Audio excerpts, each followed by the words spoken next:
Good morning and welcome to Wisdom 31, Day 27.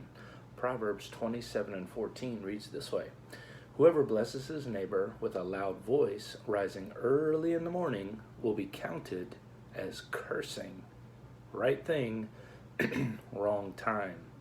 I'm willing to bet that a good amount of us who have gathered on this video devotional series are good people. And as good people, I'm willing to go out on a limb and say that you've all at some point done something to help out a friend, a relative, an acquaintance, a neighbor, even a coworker. It may have been bringing food to them while they were sick.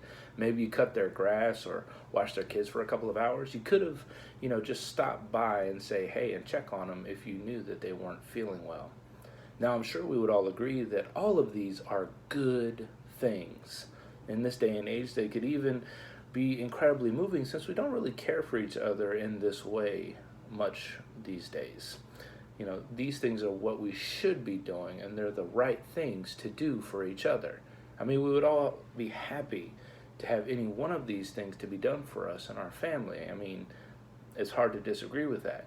I mean, who wouldn't like a batch of hot soup when they got a bad cold, or their grass cut for them when they're having allergies like in the spring now? And who doesn't appreciate a break from the kids?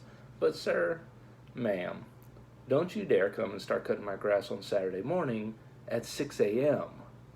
If you knock on my door at 11 p.m. with soup, you might be met with an attitude other than gratitude. A blessing should be a blessing in the eyes of the one in whom we are blessing. A blessing is not self-serving. In fact, it may be a sacrifice.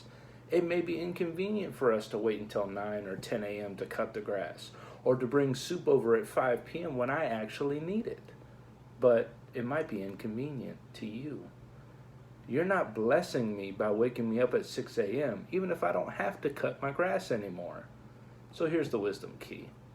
Blessing someone has to be in the context of their needs, not ours, lest we be more of a burden than blessing. Be wise.